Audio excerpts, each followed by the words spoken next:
Voyez-vous une intention ou quelque chose dans l'ordre du cosmos? Oui, donc l'intention est une question intéressante lorsqu'elle est imposée à l'univers.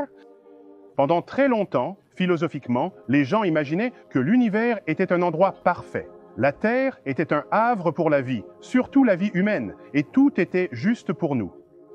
Et cela pourrait vous laisser penser qu'il y a une certaine intention dans l'univers, que l'univers sert nos besoins.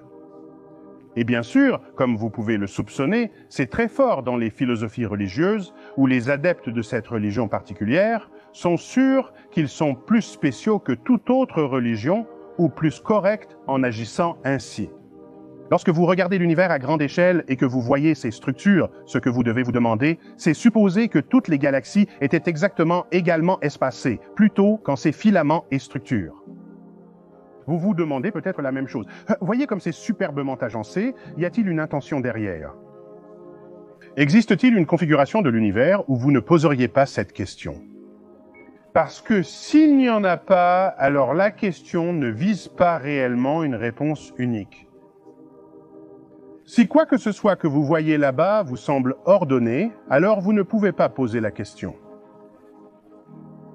Formulez la question de façon à ce que si elle était posée différemment, vous la rejeteriez.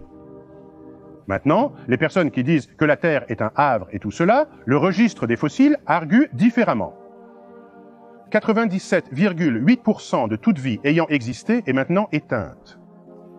C'est le signe d'une planète qui ne chérit pas la vie, mais qui veut que la vie disparaisse. Exact, c'est l'anti-refuge.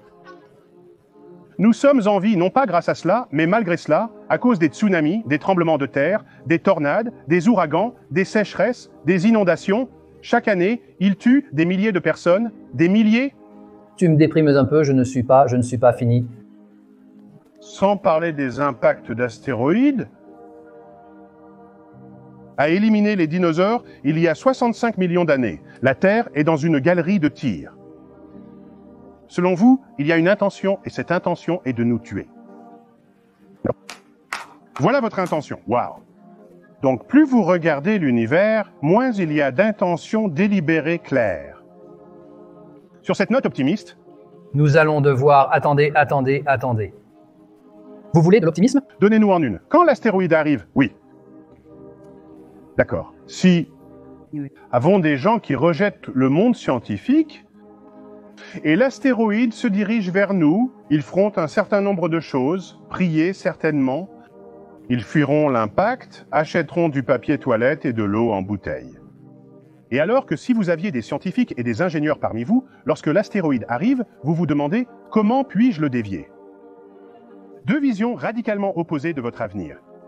Donc, si je vous déprime en disant qu'il y a un désastre qui va nous tuer, j'aimerais vous remonter le moral en disant que ce sont peut-être les innovations en sciences et technologies qui sont la seule chose qui peut nous sauver de nous-mêmes. Vous m'avez déprimé. C'est parfait. Dans une société libre, une société pluraliste libre, où la liberté d'expression de la religion est protégée par la Constitution, ce qui est une partie fondamentale de pourquoi l'Amérique était si attrayante pour les immigrants du monde entier, dont les différences religieuses n'étaient pas soutenues dans leur ville natale. Je ne le ferai jamais. Serai jamais celui qui vous dira ce que vous devriez croire ou ce que vous ne devriez pas croire. Ce que je dirais, c'est que si vous voulez dire que là où nous ne comprenons pas les choses, c'est là que Dieu repose, c'est là que Dieu opère. L'argument de Dieu des lacunes. Parce que on me pose tout le temps cette question. Qu'est-ce qui existait avant l'univers? Je ne sais pas. Il devait y avoir quelque chose, Dieu. Donc ils doivent insérer Dieu là où nous ne sommes pas encore. Je dis simplement que des personnes de haut niveau travaillent sur ce sujet. C'est une frontière actuelle. Nous n'y sommes pas encore. Compte tenu de l'histoire de la frontière mobile, où l'on disait auparavant que Dieu devait être en action, nous sommes bien au-delà aujourd'hui.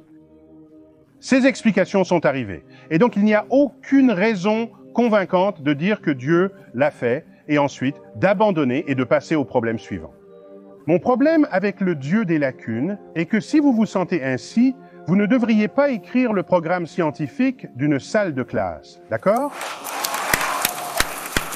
C'est tout, d'accord.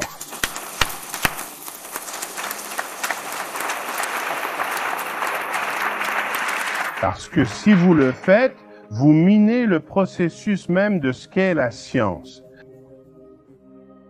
Parce que le principe de Dieu des lacunes est comme une philosophie de l'ignorance, alors que la science est une philosophie de la découverte. C'est une distinction cruciale entre les deux. Et si vous enlevez cette base sur laquelle repose la science, vous compromettez la capacité de votre culture, de votre nation, à rivaliser technologiquement dans ce 21e siècle. Il n'est donc pas sans conséquence d'avoir une conduite de cette manière. Il y a 1000 ans, le centre intellectuel du monde était Bagdad. Bagdad. L'Europe était occupée à éventrer des hérétiques à l'époque. Bagdad était ouverte à toutes les pensées à l'époque, entre 800 et 1100 après Jésus-Christ environ. Si vous regardez les avancées qui se sont déroulées pendant cette période, à cet endroit, cela inclut l'invention de l'algèbre. Algèbre est un mot arabe, algorithme est un mot arabe. Les 2/3 des étoiles dans le ciel nocturne qui ont des noms portent des noms arabes. Comment cela se produit-il? D'où viennent les droits de nommage? Ils proviennent du fait qu'à cette époque, d'énormes progrès ont été réalisés au Moyen-Orient, à Bagdad en particulier, étaient développés en ingénierie, mathématiques, surtout en mathématiques, astronomie, navigation, physiologie, et vous dites, eh bien, pourquoi est-ce ainsi? Si vous regardez ce qui se passait, ils étaient ouverts à toutes les religions, juives, musulmanes et chrétiennes. Il y avait des sceptiques à l'époque, aujourd'hui nous les appellerions des athées. Ils se rassemblaient tous autour de la table et partageaient des idées. Si vous avez une philosophie qui a des failles, quelqu'un va les trouver et vous allez être mis au défi sur ces idées, et ce qui se passe, c'est que la conversation monte d'un cran, éliminer ce qui ne fonctionne pas et garder ce qui fonctionne. En agissant ainsi, vous faites des découvertes rapidement. Et à l'époque, cette période a pris fin. Si vous lisez des livres d'histoire, ils décrivent généralement le sac de Bagdad. C'était une mauvaise période pour la ville. Et ils diraient, oh, tout est arrivé à une fin. Cependant, la culture islamique s'est élevée à d'autres moments plus tard. Et lors des autres moments, les découvertes scientifiques et d'ingénierie étaient absentes. Alors il a demandé, pourquoi pas, vous avez le patrimoine culturel, pourquoi ne se manifeste-t-il pas à nouveau? Et puis vous devez creuser un peu plus profondément à partir du sac de Bagdad et vous découvrez qu'il y avait un clerc musulman, Al-Ghazali était son nom, qui était à l'islam ce que saint Augustin était au christianisme. Saint Augustin a défini les règles pour être un bon chrétien à son époque. De nombreuses personnes les suivaient à leur façon. L'a codifié. Il était un érudit religieux, l'a compris selon sa propre lecture, a dit à tout le monde comment se comporter, voilà le livre. Vous suivez cela, vous êtes un bon chrétien. Al-Ghazali a dit que si vous suivez cela, vous êtes un bon musulman. Dans ce texte était incluse l'affirmation qui a gagné en influence socialement puis politiquement. Elle avait donc le pouvoir d'influence. Il y avait l'affirmation que les mathématiques et la manipulation des nombres étaient l'œuvre du diable. L'ensemble de l'entreprise s'est effondré et ne s'est jamais rétabli. Elle ne s'est pas rétablie depuis. Si vous regardez le nombre de musulmans qui ont remporté le prix Nobel dans les sciences, c'est 1. Nombre de juifs qui ont remporté le prix Nobel, 1/4 de tous les prix Nobel en sciences ont été remportés par des juifs. Il y a environ 1,3 milliard de musulmans dans le monde. Combien de juifs dans le monde? 15 millions tout au plus. L'effet de la culture de la découverte et de l'apprentissage sur la compréhension du monde naturel est extraordinaire. Donc, juste parce que vous faites des découvertes ne signifie pas que c'est pour toujours. Et je considère le XXe siècle en Amérique comme une période de grande découverte. Je constate désormais des forces qui s'y opposent. Et puis je regarde l'histoire des conséquences de cela et je vois simplement l'Amérique s'estomper dans l'insignifiance. Non, ce n'est pas une falaise, juste une pente. Chaque jour, vous descendez un peu plus bas sur la pente, vous le remarquez à peine jusqu'au jour où vous ne pouvez plus voir par-dessus la colline d'où vous venez, et vous essayez de faire avec ce que vous avez ici, et ensuite vous découvrez que c'est le reste du monde qui fait les inventions, et non vous. Vous êtes là à la traîne, vous ne menez plus, vous n'êtes même pas au courant de ce qui se passe, vous courez derrière en essayant de rattraper. Quelle est votre religion personnelle ou qu'est-ce que vous, y a-t-il un type de Dieu pour vous? Y a-t-il un but étant donné que nous sommes juste assis sur ce grain au milieu de cette mer d'étoiles. Les humains ont créé un cadre mythologique qui implique souvent une sorte de pouvoir spirituel supérieur. Et comme chaque culture humaine l'a fait, alors que cela disparaît, alors que nous savons de plus en plus et il semble de plus en plus difficile de prouver qu'une telle chose pourrait exister, où cela nous laisse-t-il? Seul, ce qui, à mon avis, est beaucoup plus responsable et espère que quelqu'un nous sauvera de nous-mêmes afin que nous n'ayons pas à faire de notre mieux pour le faire nous-mêmes. Et si nous nous trompons et qu'il y a quelqu'un qui intervient et nous sauve, d'accord, ça va. Je suis pour, mais nous avons couvert nos paris. C'est le pari de Pascal exécuté à l'envers. Je dirais un autre mot. Le mot Dieu couvre une énorme gamme d'idées différentes, et vous reconnaissez cela de la manière. Vous avez formulé La question. Fuyant un homme de grande taille, à la peau claire, avec une longue barbe blanche, assis sur un trône dans le ciel et comptant la chute de chaque moineau, pour lequel il n'y a aucune preuve, à mon avis, si quelqu'un en a, j'aimerais vraiment la voir. Au genre de Dieu dont Einstein ou Spinoza parlaient, qui est très proche de la somme totale des lois de l'univers. Il serait insensé de nier l'existence de lois dans l'univers, et si vous voulez appeler cela Dieu, alors Dieu existe certainement. Il existe de nombreuses nuances, comme le Dieu déiste par exemple, auquel beaucoup des pères fondateurs de ce pays croyaient, bien que ce soit un secret dont le nom ne peut être prononcé dans certains cercles, un roi fainéant, un roi qui ne fait rien, le Dieu qui crée l'univers puis se retire, et à qui prier est en quelque sorte inutile. Il n'est pas ici, il est allé ailleurs, il avait d'autres choses à faire. C'est aussi un Dieu. Donc quand vous dites « croyez-vous en Dieu ?» si je dis oui ou si je dis non, vous n'avez absolument rien appris. Je suppose que je vous demande de définir le vôtre si vous en avez un. Mais pourquoi utiliserions-nous un mot si ambigu qui signifie tant de choses différentes? Cela vous donne la liberté de le définir comme vous le souhaitez. De sembler être d'accord avec quelqu'un avec qui vous n'êtes pas d'accord. Il couvre les différences. Cela facilite les interactions sociales. Mais ce n'est pas une aide à la vérité, à mon avis. Je pense donc qu'un langage bien plus précis est nécessaire pour poser ces questions. Je pense que l'essence de la méthode scientifique est la volonté d'admettre que vous avez tort, la volonté d'abandonner les idées qui ne fonctionnent pas, et l'essence de la religion est de ne rien changer. Les vérités supposées sont transmises par une figure vénérée, et ensuite, personne n'est censé faire de progrès au-delà de cela, parce que toute la vérité est censée être en main. Mon sentiment est que la façon de penser scientifique, le questionnement, un mélange délicat d'encouragement créatif de nouvelles idées et l'examen le plus rigoureux et sceptique des nouvelles et anciennes idées, je pense que c'est le chemin vers l'avenir, pas seulement pour la science, mais pour toutes les institutions humaines. Nous devons être prêts à défier parce que nous avons désespérément besoin de changement. Qu'est-ce que la foi? C'est la croyance en l'absence de preuves. Maintenant, je ne propose à personne de dire ce qu'il faut croire, mais pour moi, croire quand il n'y a pas de preuves convaincantes est une erreur. L'idée est de retenir la croyance jusqu'à ce qu'il y ait des preuves convaincantes. Et si l'univers ne se conforme pas à nos prédispositions, d'accord, alors nous avons l'obligation déchirante de nous adapter à la façon dont l'univers... Alors vous avancez pour dire que je nie toute religion parce que je ne peux pas... Le prouver scientifiquement? Non, impossible. Tu vois, et la valeur de la religion? L'expérience et la valeur de la recherche d'expérience supérieure. Laissez-moi dire,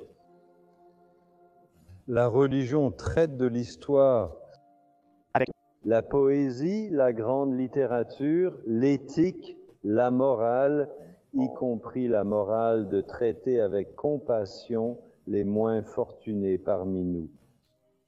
Toutes ces choses sont des choses que j'endosse de tout cœur.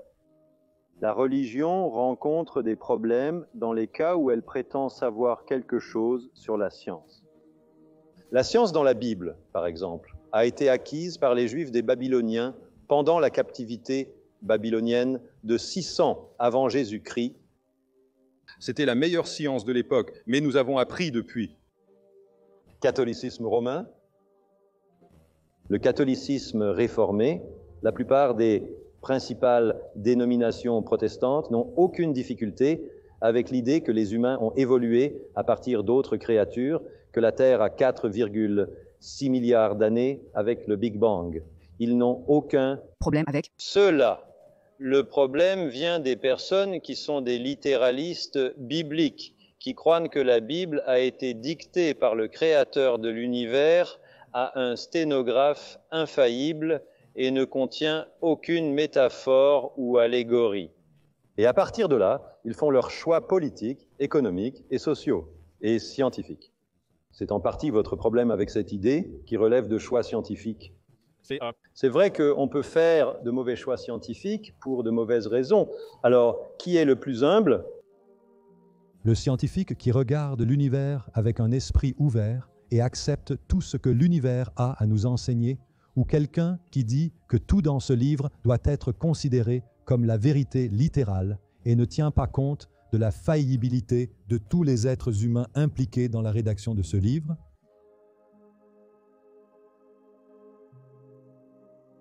Il y a encore ceux dans la science qui disent que la nature exquise de l'univers, les lois exquises de l'univers sont la preuve d'un concepteur, d'un créateur. Est-ce que cette vue a du sens pour vous? C'est très tentant, je veux dire, nous voulons être considérés comme des enfants pris en charge par un créateur omnipotent, omniscient et bienveillant, je. Veut dire penser à toutes les incertitudes, les tumultes et les terreurs de notre vie qui seraient moins terrifiantes si c'était vrai. Mais ici, si quelque part c'est un cas où nous ne devons pas croire parce que nous voulons que ce soit vrai. Maintenant, si vous regardez Darwin, vous voyez un cas où il était si tentant de dire que je trouve une montre. Cela nécessite un horloger, les montres ne s'assemblent pas spontanément, et maintenant je trouve un gland ou un calmar ou une bactérie, c'est beaucoup plus minutieusement et exquisément assemblé qu'une montre. Ici aussi, il doit y avoir eu un créateur. C'est très naturel. Mais ce que Darwin a souligné, c'est qu'il existe un processus parfaitement raisonnable qui est inévitable, qui créera un ordre exquis énorme à partir du chaos, étant donné suffisamment de temps. Si nous pensions que l'univers n'a que 6000 ans, il n'y a pas assez de temps et l'évolution est absurde. Mais si, comme c'est maintenant définitivement vrai, le système solaire et la Terre ont 4,5 milliards d'années, alors il y a largement le temps pour l'évolution. Et notre sentiment que l'ordre signifie créateur est faux. Enfin, vous pouvez dire, regardez, vous pouvez remonter aussi loin que vous voulez, mais d'une manière ou d'une autre, la matière de l'univers devait venir de quelque part, et n'est-ce pas ce que Dieu a fait? Mais cela n'est vrai que si l'univers a été créé. Si l'univers a toujours été là, si l'univers est infiniment vieux, alors il n'y a rien à faire pour un créateur. La plupart d'entre nous seraient surpris d'apprendre que l'univers va se terminer un jour. Nous nous attendons à ce que l'univers existe indéfiniment à l'avenir. Pourquoi avons-nous l'idée qu'il ne continue pas indéfiniment dans le passé? Je ne dis pas que je connais la réponse à cela, et c'est l'une des questions les plus profondes. Nous ne connaissons pas la réponse. Gardons simplement l'esprit ouvert, tous autant que nous sommes. Philosophes, scientifiques, religieux, en fait, personne ne sait. Cependant, l'image générale d'un Big Bang suivi d'un univers en expansion est correcte. Qu'est-ce qui s'est passé avant cela? L'univers était-il dépourvu de toute matière et ensuite la matière a-t-elle été soudainement créée d'une manière ou d'une autre? Comment cela s'est-il passé? Dans de nombreuses cultures, la réponse habituelle est que Dieu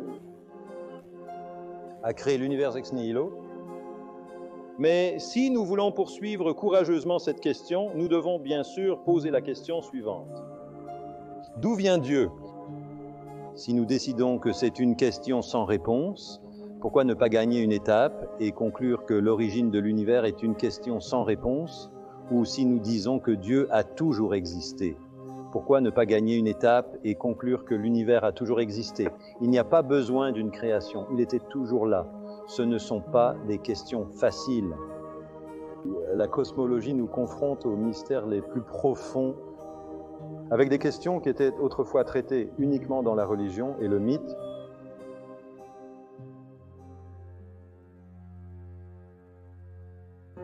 Vous êtes dans la prairie et vous voyez une fourmi grimper sur un brin d'herbe. Elle grimpe et elle grimpe. Si elle tombe, elle remonte sur le brin et grimpe à nouveau, grimpe encore. Elle tombe et elle grimpe et elle grimpe et elle grimpe jusqu'à ce qu'elle atteigne le sommet du brin d'herbe. Vous pourriez vous demander pourquoi diable la fourmi fait-elle cela? Quel bénéfice revient à la fourmi? Cherche-t-elle de la nourriture, un partenaire ou à rentrer chez elle? Est-elle perdue? Mauvaise réponse. En fait, aucun bénéfice ne revient à la fourmi. Eh bien, alors, est-ce juste un coup de chance? Oui, c'est juste un coup de chance. C'est un coup de chance cérébral. Un douve du foie, Dicrocelium dendriticum, un petit ver parasitaire du cerveau qui doit se retrouver dans le ventre d'une vache ou d'un mouton pour continuer son cycle de reproduction. Que fait-il? Il prend le contrôle d'une fourmi qui passe, monte dans le cerveau de la fourmi et la conduit comme un véhicule tout-terrain sur la tige d'une herbe à une position où il est plus susceptible d'être mangé par une vache ou un mouton.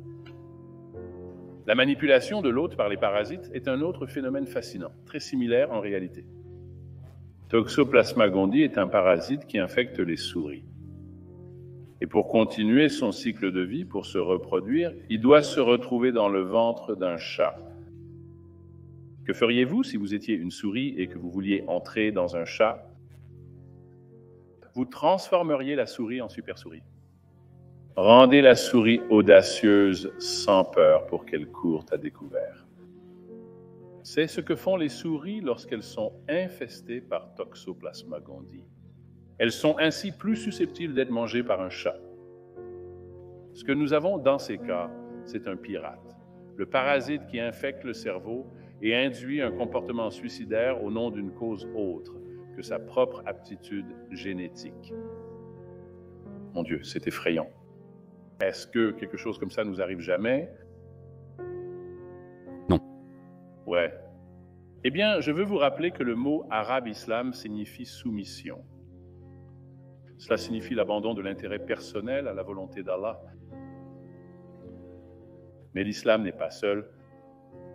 Le christianisme présente le même thème. Aucune autre espèce, seulement nous sommes ceux qui peuvent vivre pour une idée, qui peuvent mourir pour une idée. Ce sont les idées, pas les verbes, qui détournent nos cerveaux. Ce sont des idées qui peuvent se copier elles-mêmes, qui peuvent nous faire les copier. Non seulement en les répétant encore et encore dans nos propres cerveaux, mais en les diffusant à nos amis, nos voisins et notre famille, peuplant le monde de nombreuses copies de ces idées. Cela rejoint le point évoqué précédemment sur les idées n'ayant pas de droit de l'homme. Parce que je pense que les gens pensent que lorsque nous critiquons la religion, nous critiquons les personnes qui sont religieuses, ce qui ne pourrait être plus éloigné de la vérité parce que nous pensons qu'elles sont aussi des victimes. Tout à fait. Le terme islamophobie englobe tout cela. Beaucoup pensent que critiquer l'islam revient à critiquer les musulmans. Au contraire, ils sont les premières victimes de l'islam.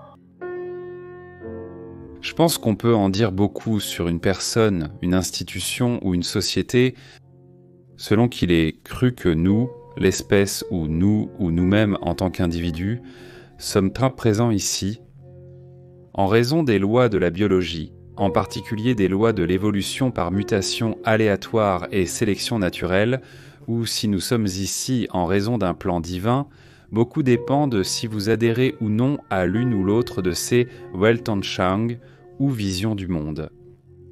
Et le sous-titre de mon livre sur ce sujet, qui s'appelle « Dieu n'est pas grand » et « Comment la religion empoisonne tout ». Et parfois, on me reprend sur cela. Ils pensent que je l'ai dit ou formulé de cette manière, juste pour obtenir un sous-titre accrocheur, comme une sorte de tactique de vente ou autre. Ils disent « Qu'est-ce que vous voulez dire vraiment ? Toutes ? La nourriture italienne ? Le sexe tantrique ? Les échecs ? Ce que vous voulez, en fait, oui, je veux tout dire parce que je pense que le culte de la foi et l'instinct tente d'adorer et de nous prosterner, de pratiquer la religion ou de la faire pratiquer sur nous, en d'autres termes, est toxique pour tout parce qu'il nous attaque dans notre intégrité la plus profonde, la plus intime et la plus essentielle. Il nous dit en effet que nous n'avons pas de libre arbitre, que nous n'avons pas le droit de décider par nous-mêmes de ce qui est juste ou que nous ne pouvons pas distinguer une action juste. Les gens me demandent, sans réaliser l'aspect insultant de la question, comment auriez-vous des valeurs morales sans Dieu ? Comment le sauriez-vous ? Je m'arrête ici pour dire, et je pense que sur le campus d'une université nommée pour Roger Williams, ce sera facilement compris pourquoi je trouve cela insultant. Une des raisons est la suivante. Si j'entends cela de la part de l'un des pratiquants de la religion organisée, je ne vais pas leur accorder l'hypothèse qu'ils font si facilement en leur faveur, qu'ils en savent déjà plus sur la moralité que moi en étant chrétien, musulman ou juif. Ne serait-il pas approprié que les pratiquants de religion organisée commencent par présenter des excuses à ce sujet ? Comment osent-ils dire que je suis sur leur territoire quand nous parlons d'éthique et de moralité ? Ce n'est pas moi qui impose des choses comme la mutilation des organes génitaux des enfants, par exemple, qui est, dans tous les cas, un commandement religieux. Ce n'est pas moi qui demande que le suicide et le meurtre soient fusionnés en une seule action au nom de Dieu. La communauté du suicide-meurtre est presque exclusivement, pas absolument 100%, mais très presque exclusivement, une communauté craignant Dieu et basée sur la foi. Comment ose-t-on supposer que nous ne pouvons pas parler de ces choses sans une autorisation d'une sorte d'église ? J'ai récemment aux États-Unis juste déclaré que enseigner le créationnisme est une forme de maltraitance envers les enfants, selon moi. À savoir, si vous retenez des connaissances ou si vous faites quoi que ce soit aux enfants qui les met en désavantage compétitif en tant qu'adultes, c'est de la maltraitance envers les enfants. Ce sont des formes légères de maltraitance, mais c'est comme retenir des médicaments. Retenir des connaissances qui plus tard feront que les enfants deviendront moins compétitifs, parce que l'évolution est la base de la biologie moderne et enseigner des choses qui sont essentiellement des mensonges, même si elles sont bien intentionnées, c'est de la maltraitance envers les enfants. Je veux dire, ce n'est pas que les gens font cela pour être maléfiques, mais ils font du mal à leurs enfants, surtout bien sûr en disant aux enfants qu'ils vont aller en enfer, c'est définitivement de la maltraitance envers les enfants. C'est inapproprié et les enseignants non seulement ne devraient pas faire cela, mais en fait s'ils le font, ils devraient être retirés à mon avis, parce que le but de l'éducation, comme je l'ai souvent dit, n'est pas de valider l'ignorance, mais de la surmonter. Demandez-vous du bon sens. Si vous étiez un être divin, disons que vous aviez une colonie de fourmis que vous avez faite dans votre maison.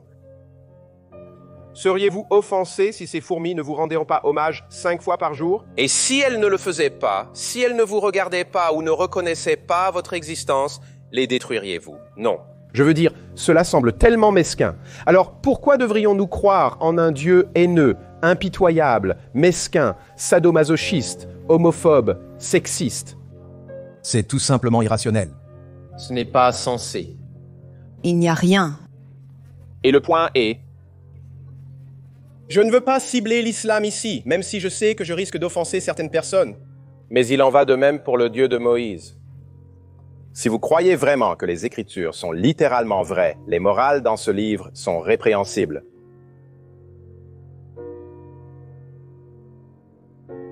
La foi est vraiment juste croire en quelque chose pour lequel vous n'avez ni argument rationnel ni bonne preuve.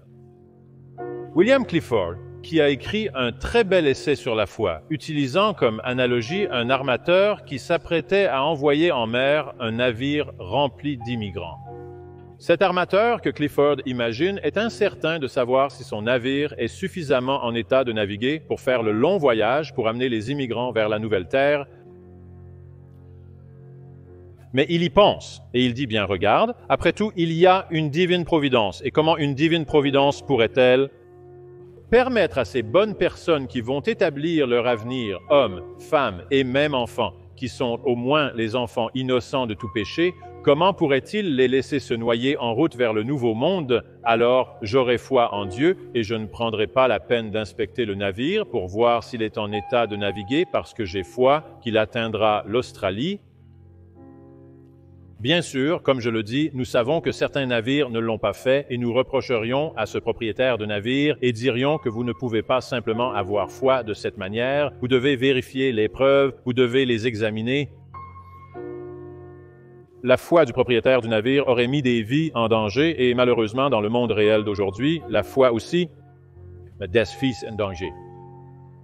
En fait, le refus de l'Église catholique romaine de tolérer l'utilisation de préservatifs, même dans les régions de l'Afrique subsaharienne où le risque de contracter le virus de l'immunodéficience humaine, syndrome d'immunodéficience acquise, est extrêmement élevé, a sans doute non seulement mis des vies en danger, mais a peut-être coûté des millions de vies humaines innocentes. Nous payons un prix élevé pour la foi religieuse de certains leaders religieux. La religion ne nous est pas révélée. Elle ne vient pas des cieux, elle ne vient pas de l'au-delà, elle ne vient pas du divin, elle est faite par l'homme. Et ça se voit. Cela montre très bien que la religion est créée, inventée, imposée par une espèce à demi-chromosome de distance du chimpanzé.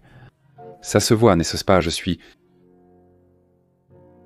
Je vais vous parler ce soir de la croyance, spécifiquement du problème de la croyance religieuse.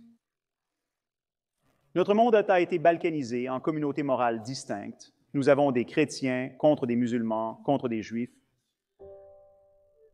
La majorité des gens sur cette planète à l'heure actuelle organisent leur vie autour d'une proposition fondatrice que Dieu a écrit l'un de leurs livres. Nous avons beaucoup de ces livres en main. Ils font des revendications vraiment incompatibles sur la nature de l'univers et la disposition de propriétés immobilières au Moyen-Orient.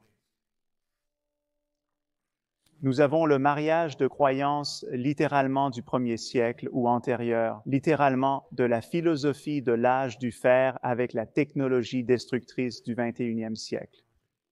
Cela en soi devrait nous sembler intenable. Chaque personne dans cette pièce a plus accès à l'information et à la connaissance scientifique et à ce qui est maintenant du bon sens commun que les auteurs de la Bible et du Coran.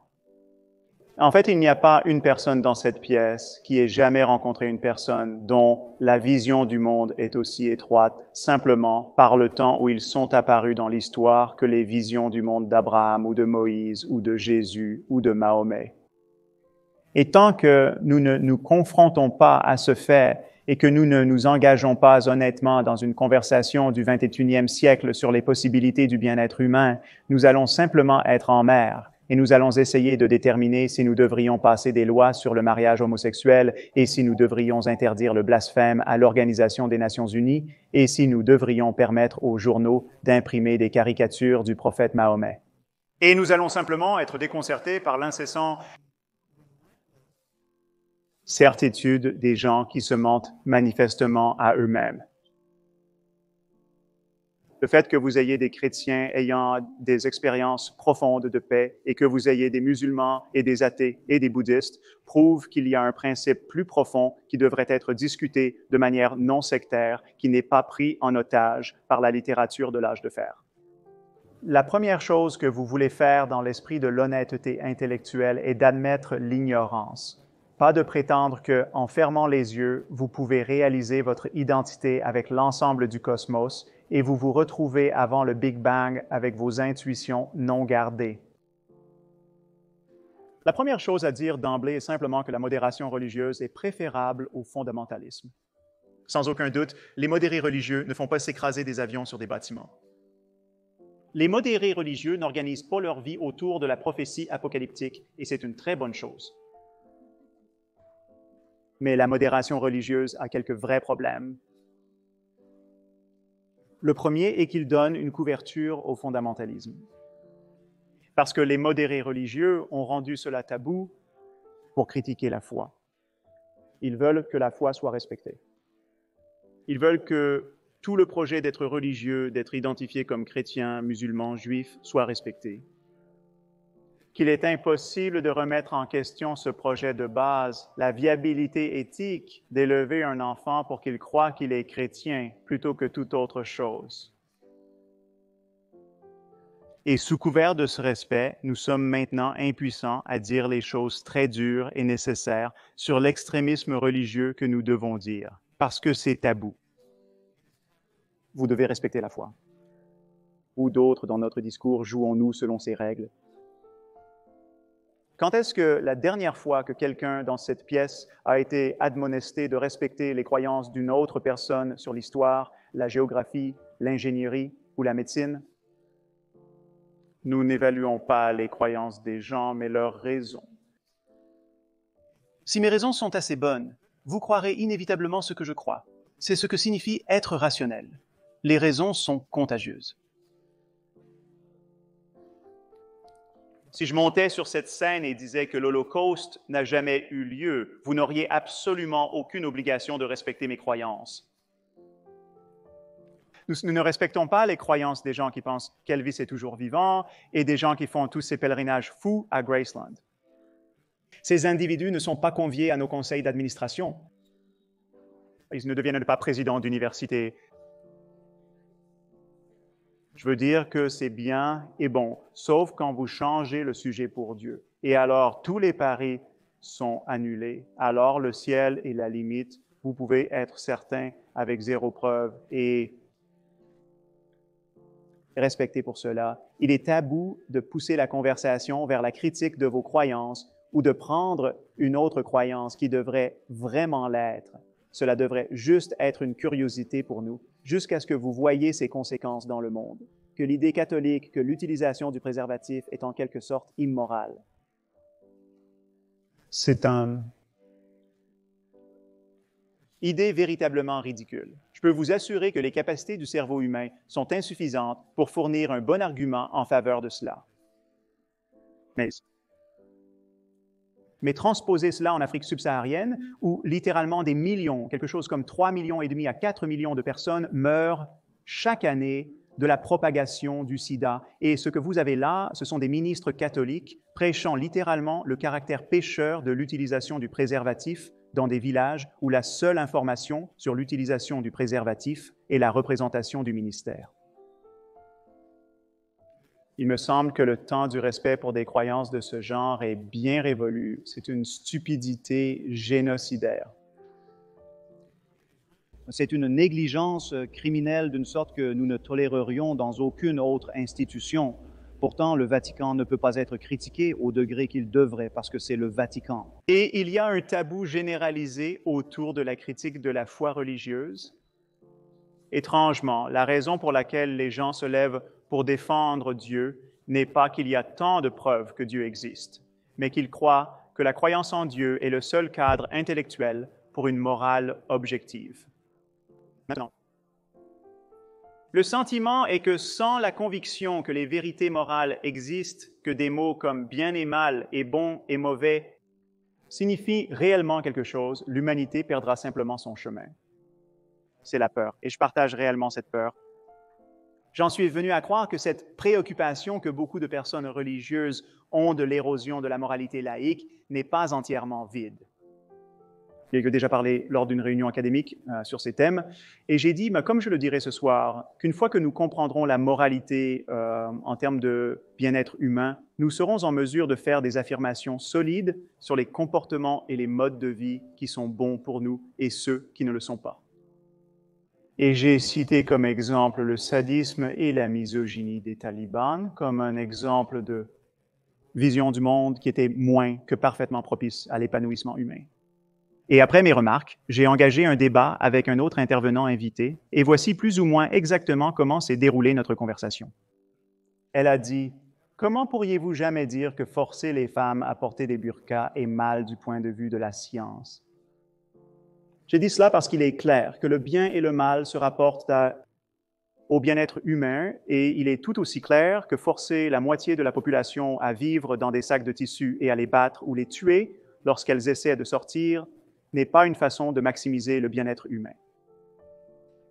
Et elle a dit, eh bien, c'est juste ton opinion.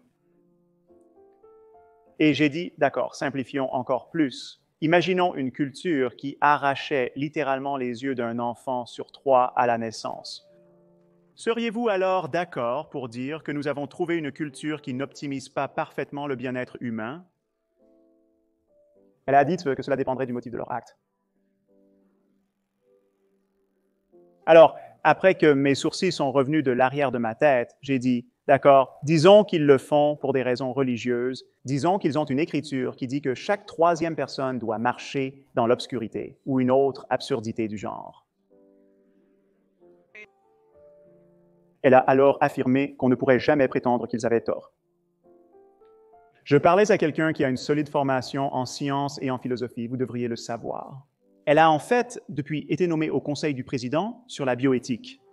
Elle fait partie des 13 personnes conseillant le président Obama sur toutes les implications éthiques des progrès en médecine et en sciences et technologies connexes. Et elle venait de donner une conférence parfaitement lucide sur les implications morales des neurosciences pour les tribunaux. Et elle était particulièrement préoccupée par le fait que nous pourrions soumettre les terroristes capturés à une technologie de neuroimagerie de détection de mensonges.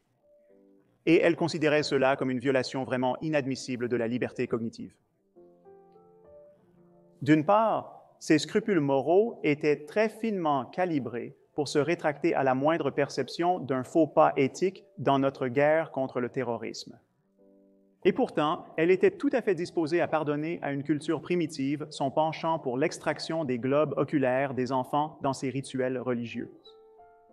Et elle me semblait effroyablement détachée de la souffrance bien réelle de millions de femmes en Afghanistan à ce moment-là.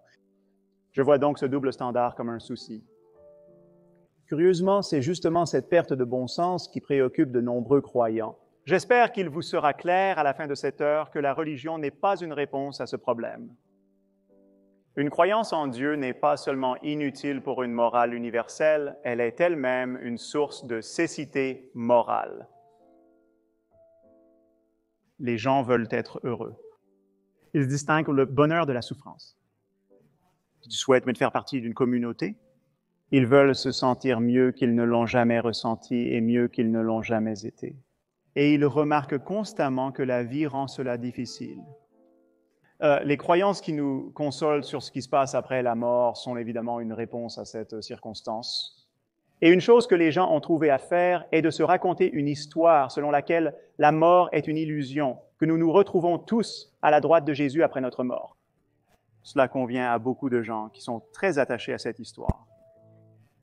Mais cette histoire est vraiment, tant dans ses produits que dans la manière d'y arriver, l'antithèse de l'esprit scientifique, et nous ne pouvons tout simplement pas les confondre.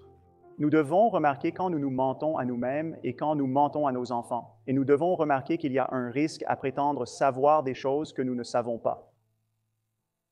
Il y a une certaine valeur à la dignité de la vie humaine et un espoir et un sens que la religion donne qui permet aux personnes qui sont en pleine dépression sévère et qui ne peuvent pas voir au-delà de là où elles se trouvent, que la religion peut donner aux gens un espoir ou une croyance en quelque chose en dehors d'eux-mêmes quand ils ne trouvent pas de ressources en eux-mêmes. Quel sens pouvez-vous donner à quelqu'un qui ne trouve aucun sens humainement en lui-même ou chez un autre être humain qui peut d'une manière ou d'une autre l'aider? Les humains ont évolué pour trouver un but dans les choses. Bonne raison pour cela. Si les feuilles bruissent en Afrique, vous pouvez supposer que c'est sans but ou qu'il pourrait y avoir un lion derrière. Ces personnes qui supposaient qu'il y avait un but ont survécu et se sont reproduites. Et donc, les humains aiment trouver un but dans les choses. Et souvent, parce que le monde est violent et injuste, ressentent le besoin d'espérer qu'il y a quelque chose de mieux. Et la religion offre certainement cela, mais cela ne la rend pas cohérente avec le monde tel qu'il est. Pouvez-vous trouver du réconfort, de la joie, de l'espoir sans religion? Et bien sûr, la réponse est absolument. Oui, je trouve que le fait que l'univers n'a pas été créé pour nous, qu'il ne se soucie pas de ce que nous Et ce que nous voulons ou désirons, le fait que nous sommes ici pour un court moment et que nous partirons, rend chaque instant plus précieux pour moi. Donc mon joie, espoir, émerveillement spirituel, qui vient de regarder une image du télescope spatial Hubble, vient du rejet de tout ce que la religion définit. Donc il est clair que la religion offre un... L'accomplissement spirituel peut être atteint de différentes manières, pas seulement par l'utilité pour les gens. Je préfère l'obtenir de quelque chose qui correspond vraiment à la réalité. Si d'autres personnes trouvent d'autres besoins, cela me convient, mais cela ne le rend pas intellectuellement cohérent. Et dans ce cas, la religion devient un moyen de s'engourdir pour échapper à votre problème avec la réalité. C'est un moyen d'obtenir un certain confort en soi pour ne pas vraiment avoir à affronter votre propre insignifiance dans un vide où quels que soient vos sentiments existentiels. Qu'est-ce qui ne va pas avec ça? Est-ce mal si cela vous fait vous sentir mieux? Il n'y a rien à gagner à croire en une fausseté, aussi bénigne soit-elle. Quelle est l'utilité réelle de cela? Que des millions de musulmans croient en la métaphysique du martyr, à quel point est-ce utile? Que les sunnites et les chiites en Irak aient de si profondes différences religieuses, à quel point est-ce utile? Que tant de colons juifs pensent que le créateur de l'univers leur a promis un bout de désert sur la Méditerranée, à quel point est-ce utile? L'anxiété du christianisme à propos du sexe, à quel point a-t-elle été utile ces 70 dernières générations? Voici ma préoccupation de base. Notre capacité à nous faire du mal se propage maintenant avec l'efficacité du 21e siècle. Pourtant, nous continuons grandement à puiser notre vision de la vie dans ce monde. À partir de la littérature ancienne, ce mariage de la technologie moderne, de la technologie destructrice et de la philosophie de l'âge de fer est mauvais pour des raisons que je pense que personne ne devrait avoir à spécifier, encore moins à argumenter. Et pourtant, argumenter pour elle a pris la majeure partie de mon temps depuis le 11 septembre 2001. Ce jour-là, 19 hommes pieux ont montré à notre nation pieuse à quel point la certitude religieuse peut être bénéfique pour la société. La façon dont l'univers fonctionne est incroyablement intéressante. En fait, c'est spirituel. En fait, la spiritualité de la science est bien plus excitante que la spiritualité de la religion. Et la raison est, c'est réel. Il est absolument vrai que la science et la religion ne font pas des affirmations similaires sur le monde naturel. Parce que les affirmations scientifiques sont correctes, les affirmations religieuses sont fausses. La religion et la science ne peuvent pas être similaires. Comme l'aurait souligné saint Augustin, la Bible n'est certainement pas à lire comme un livre de science. C'est une erreur de croire qu'il faut la lire de cette façon, parce qu'après tout, elle a été écrite avant que les gens ne sachent que la Terre tourne autour du Soleil. Et bien qu'il soit vrai que Galilée est célébré maintenant, nous devons nous rappeler que l'Église n'était pas particulièrement intéressée par sa science lorsqu'ils l'ont excommunié. L'idée est que il y a des théologiens, et tout théologien sensé doit accepter l'univers tel qu'il est. Et ils essaient, et c'est appelé apologétique pour une raison, pour essayer et rendre la théologie cohérente avec nos connaissances en constante évolution. Mais ce que nous savons contredit pratiquement tout dans les doctrines des religions organisées du monde. Donc, comme je le dis, la seule chose qui reste à dire est qu'il y a un vague but à l'univers. Si vous voulez le croire, c'est bien, mais ça n'apporte rien. Et ce n'est sûrement pas le fondement de la science. Ce n'est pas la base de la moralité. Et c'est juste un conte de fées. Il n'y a pas de but dans la vie. Il n'y a pas de sens à la vie, et c'est une bonne nouvelle.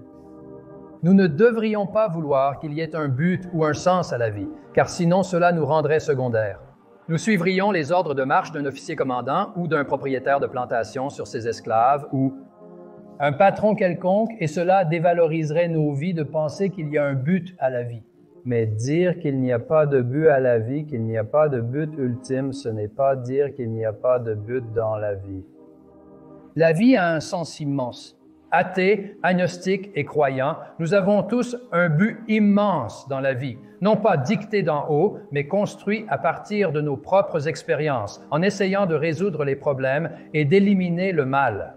Peut-être que l'un de vos frères et sœurs meurt d'une horrible maladie rare. Je dévouerai ma vie à lutter contre cette maladie.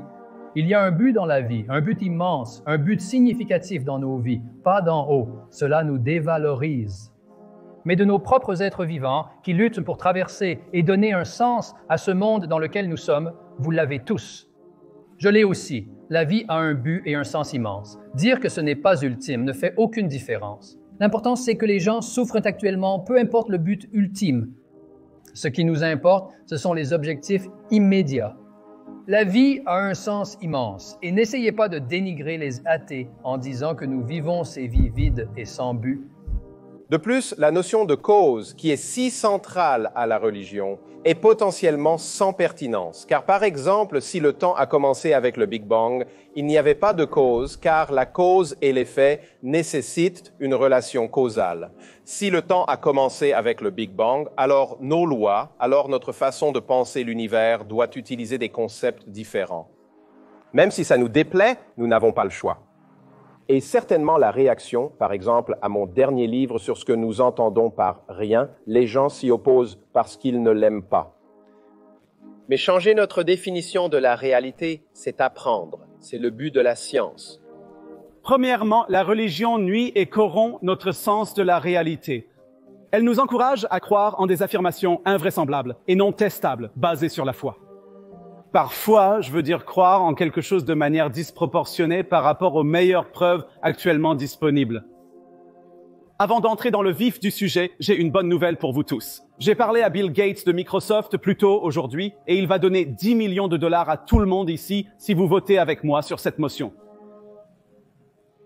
Clairement, vous réalisez que c'est une déclaration absurde. Mais si je vous avais dit à la place qu'aujourd'hui je parlais au Créateur de l'univers et qu'il m'a dit qu'il donnerait à chacun de vous une éternité au paradis si vous faites ce que je dis, alors certains d'entre vous pourraient me croire. Certainement, beaucoup de gens à travers le monde me croiraient. Et c'est parce que la religion corrompt notre sens de la réalité. Parce que normalement, lorsque nous évaluons si nous croyons ou non aux affirmations, ce que nous faisons, c'est que nous les évaluons par rapport aux preuves. Et à mesure que les affirmations deviennent de plus en plus invraisemblables, nous augmentons proportionnellement le niveau de preuve que nous exigeons pour y croire. Mais avec la religion, nous faisons exactement le contraire. À mesure que les affirmations deviennent de plus en plus improbables, nous diminuons le niveau de preuve que nous exigeons pour y croire. Et nous faisons cela parce que la religion nous encourage à croire non seulement des affirmations invraisemblables, mais littéralement des affirmations intestables, puis elle nous encourage à vivre notre vie sur la base de ces affirmations intestables. Et lorsque vous comparez cela à des idéologies laïques nuisibles qui peuvent également succomber à la foi et au dogme, comme le fascisme, le communisme ou le marché libre non réglementé, vous remarquez que ces croyances et dogmes finissent par se heurter à la réalité. Et nous remarquons qu'ils ne fonctionnent pas, mais la religion cache sa testabilité dans une vie après la mort imaginaire.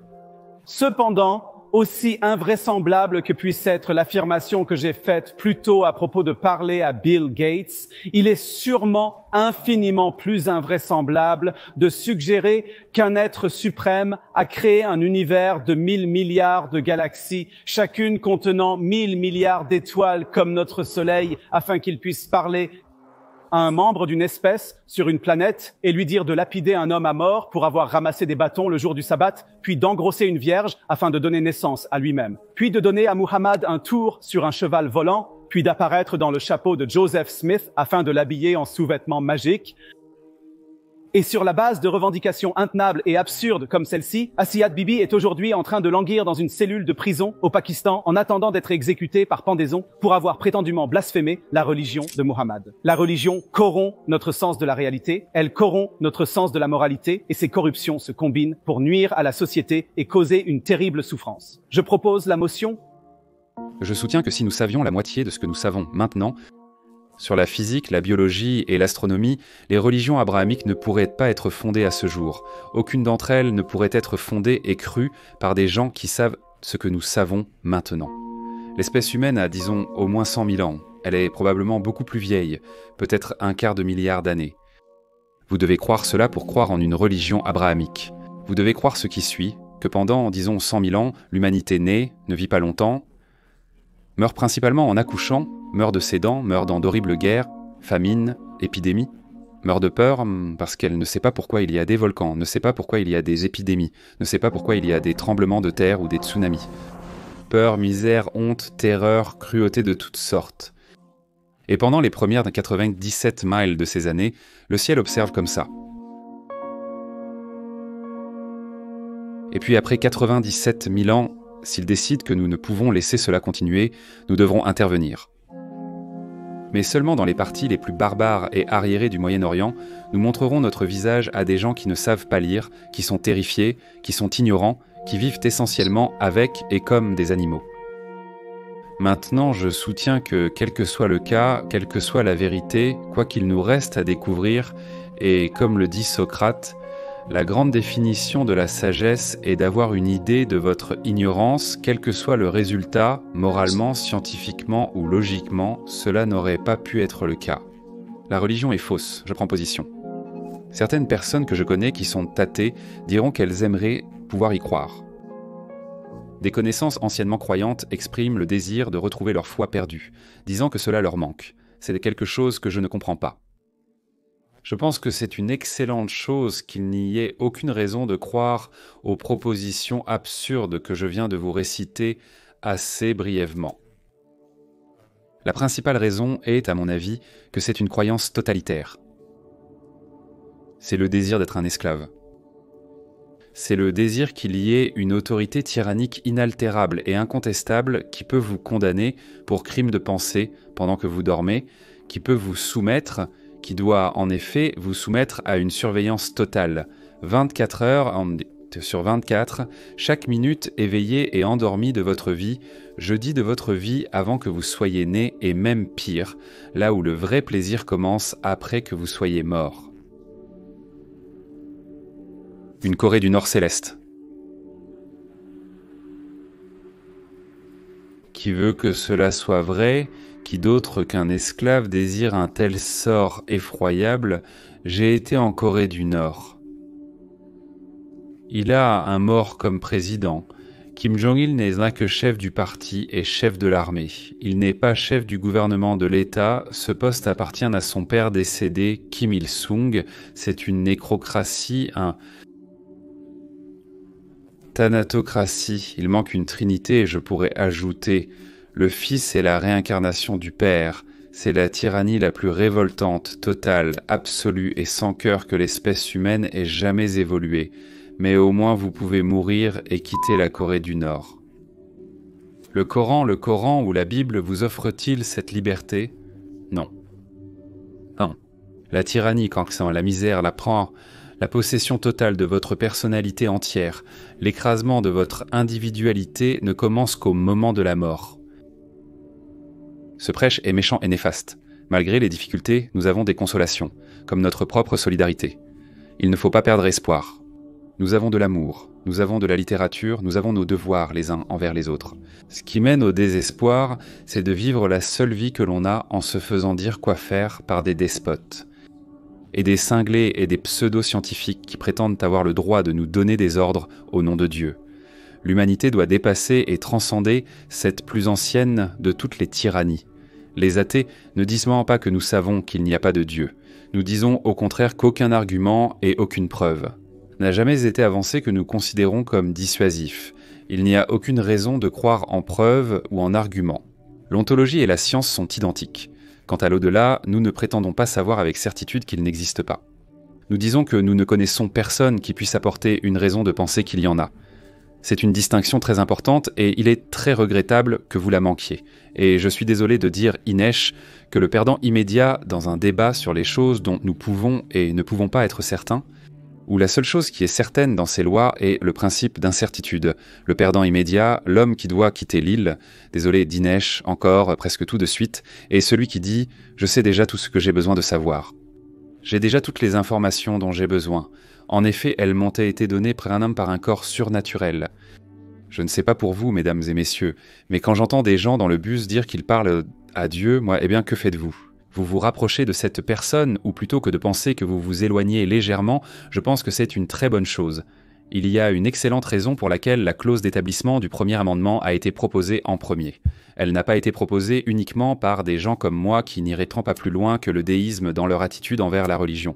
Elle a été proposée par de nombreuses personnes qui étaient assez dévouées et qui pensaient non seulement que le gouvernement ne doit pas être corrompu par la religion, mais aussi que les églises ne doivent pas être corrompues par l'association avec l'État non plus. Et je pense que c'est également un point moralement valide.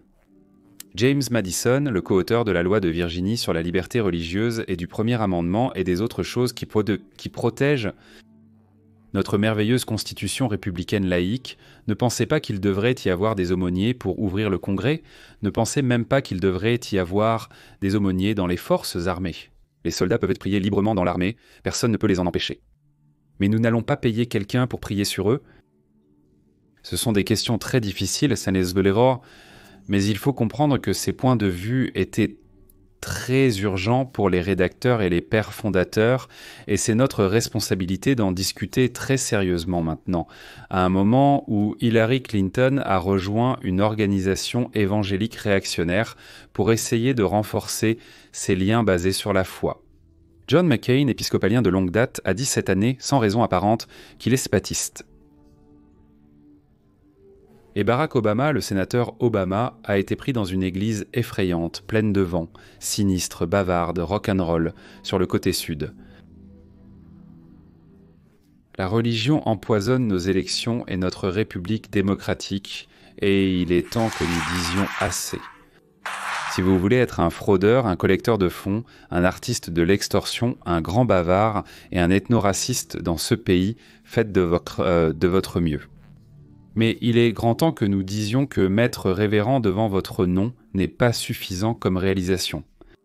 Ils font des affirmations surnaturelles, surhumaines et divines. Ils prétendent savoir ce que Dieu attend de vous. Ce qu'il veut que vous mangiez, avec qui dormir, dans quelle position, quel jour manger ceci ou cela, quels animaux éviter de dévorer. Ils affirment connaître quelque chose que nous disons ignorer. Laquelle de ces affirmations est la plus plausible ? Ils ne concèdent pas que des affirmations extraordinaires impliquent des preuves extraordinaires, c'est pourquoi les preuves sont une chose si banale pour eux. Cependant, nous avons des preuves extraordinaires que j'ai exposées plus tôt sur l'origine de notre cosmos et sur la façon dont notre acide désoxyribonucléique a été trouvé séquencé. Et certaines de ces choses sont agréables à contempler, et certaines d'entre elles sont plutôt sobres, mais aucune d'elles ne nécessite un dieu. Et vous réfléchissez à nouveau à ce que j'ai dit sur la mort d'un soleil chaque seconde, sur la collision imminente des galaxies, sur l'expansion rapide du taux du Big Bang, et vous vous demandez « Je ne peux pas vous dire que cela ne se passe pas sans un but, je n'ai certainement pas assez de connaissances pour le dire, mais je peux dire avec une certitude raisonnable que je ne pense pas que tout cela a été entrepris. » Cette vaste destruction créative, pour qu'une espèce de primate sur une petite planète puisse entendre le pape leur dire que le syndrome d'immunodéficience acquise peut être mauvais, mais que les préservatifs sont pires. Je vous demande, mesdames et messieurs, qu'est-ce qui pourrait être plus flatteur pour soi-même, pathétique et oui, superstitieux que cela ?